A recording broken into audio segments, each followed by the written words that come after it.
வணக்கம். இது நியூஸ் ஃபர்ஸ்டின் காலை நேர பிரதான செய்திகள். உங்களோடு இணைந்து கொண்டிருக்கும் நான் ஜெனி ஜீவராஜ். விரிவான செய்திகளுக்கு செல்லும் முன்னர் முதலில் இன்றைய தலைப்புச் செய்திகள்.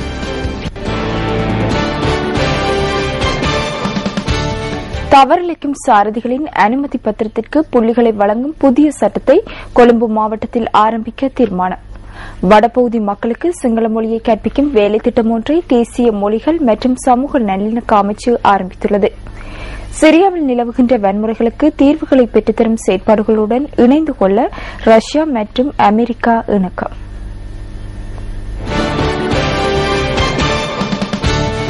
தவறிழைக்கும் சாரதிகளின் அனுமதி பத்திரத்திற்கு புள்ளிகளை வழங்கும் புதிய சட்டத்தை கொழும்பு மாவட்டத்தில் ஆரம்பிக்க மோட்டார் வாகன போக்குவரத்து ஆணையாளர் திணைக்களம் தீர்மானித்துள்ளது. இந்த விடயம் தொடர்பில் போலீசாருடன் விசேட கலந்துரையாடல் ஒன்றை இன்றைய தினம் நடத்தவுள்ளதாக மோட்டார் வாகன போக்குவரத்து ஆணையாளர் SH ஹரிச்சந்திர குறிப்பிடுகின்றார். இந்த புதிய சட்டத்தை முன்னெடுப்பதற்கான மாதிரி ஒன்று முன்வைக்கப்பட்டுள்ளதோடு அதனை போலீஸ் திணைக்களத்தில் காட்சிப்படுத்தி அதன் குறைபாடுகளை ஆராயவுள்ளதாக மோட்டார் வாகன போக்குவரத்து ஆணையாளர் தெரிவிக்கின்றார். இதற்கான திட்டத்தை தயாரிக்கும் நடவடிக்கைகள் முன்னெடுக்கப்பட்டு வருவதாகவும் அவர் கூறினார். இது தொடர்பில் வெளியிடப்பட்டுள்ள வர்த்தமானியில் 22 குற்றங்கள் உள்ளடக்கப்பட்டுள்ளதாகவும் இதை தவிர ஏனைய 2 குற்றங்கள் உள்ளதாகவும் மோட்டார் வாகன போக்குவரத்து ஆணையாளர் திணைக்களம் குறிப்பிடுகின்றது. மது போதையில் வாகனங்களை செலுத்துதல், தொடர்ச்சியாக வாகன விபத்துக்கள் இடம்பெறுதல் போன்ற குற்றங்களுக்கே நீதிமன்ற உத்தரவை பெற்றுக்கொள்ள வேண்டியுள்ளதாகவும் அவர் கூறினார். புதிய சட்டத்தின் கீழ் 24 புள்ளிகளை பெற்றுக்கொள்ளும் சாரதிகளின் அனுமதி பத்திரங்களை 1 வருட காலத்திற்கு தடை செய்வதற்கான கொள்கை வகுக்கப்படவுள்ளதாகவும் மோட்டார் வாகன போக்குவரத்து ஆணையாளர் SH ஹரிச்சந்திர மேலும் தெரிவித்தார்.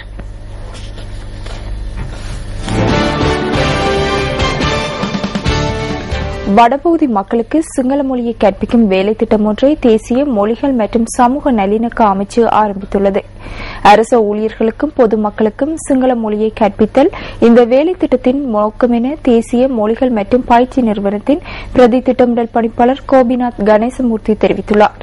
இந்த வேலை திட்டம் தொடர்பான தகவல்களோடு இணைந்து கொள்கின்றார் தேசிய மொழிகள் மற்றும் பயிற்சி நிறுவனத்தின் பிரதி திட்டமிடல் பணிப்பாளர் கோபிநாத் கணேசமூர்த்தி.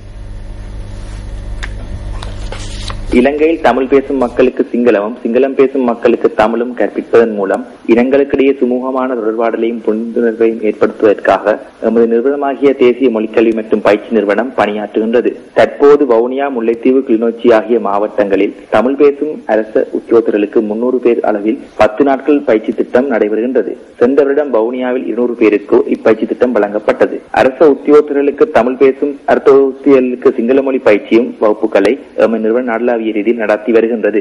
நிறுவனத்தினால் பயிற்றுவிக்கப்பட்ட மொழி பயிற்சி திட்டக்குரிய ஆசிரியர்கள் நாடு முழுவதும் காணப்படுகின்றனர். நாடளாவிய ரீதியில் இவ்வருடம் 1000 மொழி சங்கங்கள் தேசிய மொழிகள் மற்றும் சமூக ஒருமைப்பாட்டு அமைச்சின் கீழ் பதிவு செய்யப்பட்டுள்ளன. இதில் 900 சங்கங்களுக்கு எமது நிறுவனத்தினால் வகுப்புகள் ஆரம்பிப்பதற்கான அனுமதி வழங்கப்பட்டு வகுப்புகள் ஆரம்பிக்கப்பட்டுள்ளன. மொழிச்சங்கமானது அவ்வளவு மாவட்டங்களில் உள்ள மக்களால் உருவாக்கப்பட்டு அமைச்சில் பதிவு செய்யப்பட்ட பின் எமது நிறுவனத்தினால் வகுப்புகள் ஆரம்பிப்பதற்கான அனுமதி வழங்கப்படுகின்றது.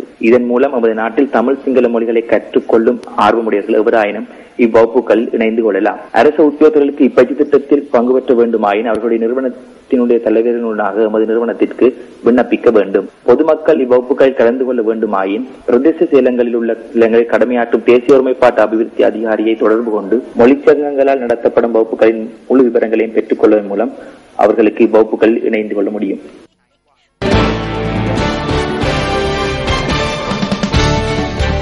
கொழும்பு ஆமர் வீதியில் உள்ள களஞ்சிய சாலை ஒன்றிலிருந்து காலாவதியான ஒரு தொகை சீமெந்து கண்டுபிடிக்கப்பட்டமை தொடர்பான விசாரணைகளை அரச வளங்கள் மற்றும் முயற்சியாண்மை அபிவிருத்தி அமைச்சு ஆரம்பித்துள்ளது.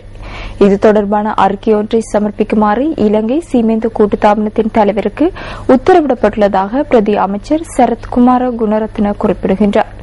சீமெந்து கூட்டுத்தாபனத்தின் தலைவரின் அறிக்கை இன்றைய தினம் தமக்கு கிடைக்கும் எனவும் பிரதி அமைச்சர் கூறினார்.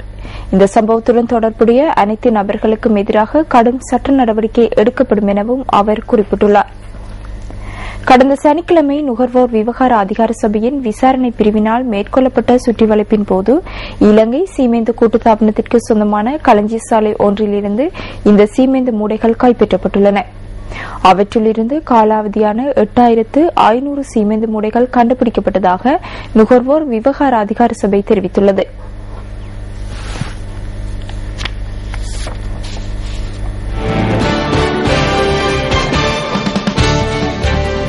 மருந்து வகைகள் மாறுகின்றமையை தவிர்க்கும் வகையிலான புதிய வேலைத்திட்டம் ஒன்றை நடைமுறைப்படுத்துவதற்கு ரிஜ்வே சிறுவர் வைத்தியசாலை தீர்மானித்துள்ளது. சில மருந்து வகைகளின் பெயர்கள் மற்றும் தன்மை ஆகியன ஒரே வகையானவை என வைத்தியசாலையின் பணிப்பாளர் டாக்டர் ரத்னஸ்ரீ ஹேவகே தெரிவித்துள்ளார். அவ்வாறான மருந்து வகைகள் தொடர்பில் வைத்தியர்கள் மற்றும் தாதியர்கள் ஆகியோரை தெளிவுபடுத்தவுள்ளதாகவும் அவர் குறிப்பிட்டுள்ளார். அத்துடன் மருந்து வகைகள் தொடர்பில் தமது வைத்தியசாலைக்கு என பிரத்யேக ஆவணம் ஒன்று தயாரிக்கப்பட்டுள்ளதாகவும் இந்த ஆவணம் தொடர்பில் தெளிவூட்டும் வேலைத்திட்டம் முன்னெடுக்கப்படவுள்ளதாகவும் அவர் கூறினார். மேலும் வைத்தியசாலைக்கு என கொள்கை ஒன்றை தயாரிக்கப்பட்டு அது நிறைவேற்றப்பட்டுள்ளதாகவும் வைத்தியசாலையின் பணிப்பாளர் சுட்டிக்காட்டினார்.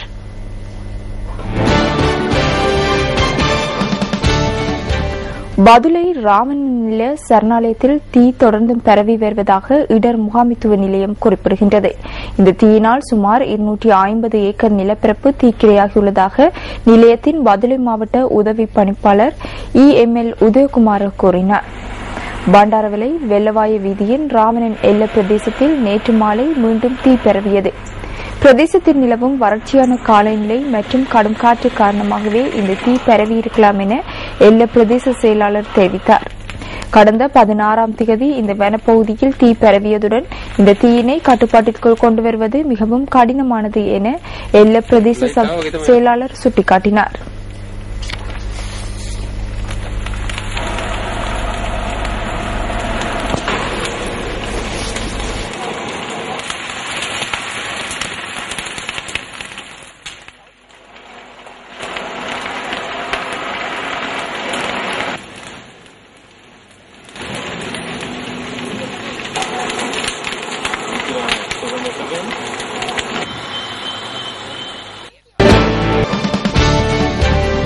எமது காலை நேர பிரதான செய்திகளில் பல சுவாரஸ்யமான தகவல்களை சுமந்து வரும் என்டர்டெயின்மெண்ட் ஃபர்ஸ்ட் தொகுப்பு அடுத்து.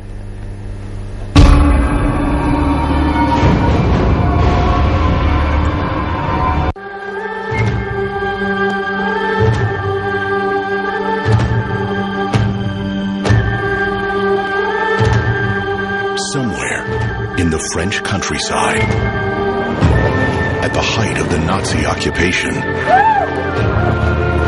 there was a small village where hope was a memory, but when a secret, je voulais te voir à propos de la petite, hidden in plain sight, et Violette, la fille cachée Simone, qui a retrouvé les Juifs, brought the enemy to their front door, they would fight for each other. On va les massacrer! Like never before. This summer, resistance comes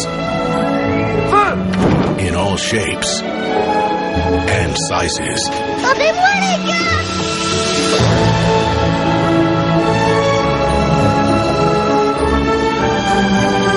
Guillaume Canet, Leticia Costa.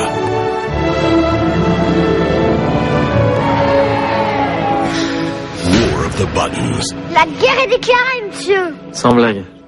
Mais je vous ai rien dit.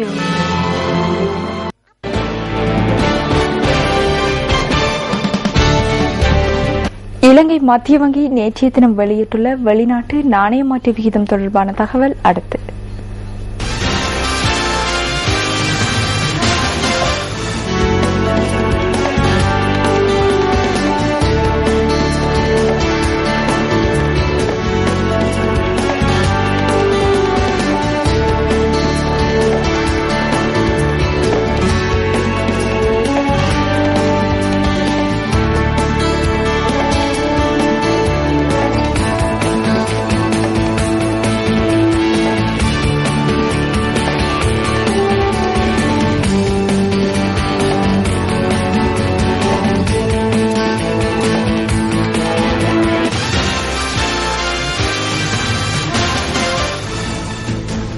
இலங்கையின் அழகிய எழில் கொஞ்சம் பகுதிகளுக்கு உங்களை அழைத்துச் செல்லும் discover Sri Lanka தொகுப்பு அடுத்து.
இன்றைய நாள் உங்கள் அனைவருக்கும் இனிய நாளாக அமைய வேண்டும் என வாழ்த்துக்களை தெரிவிப்பதோடு எமது காலை நேர பிரதான செய்திகள் நிறைவடைகின்றன.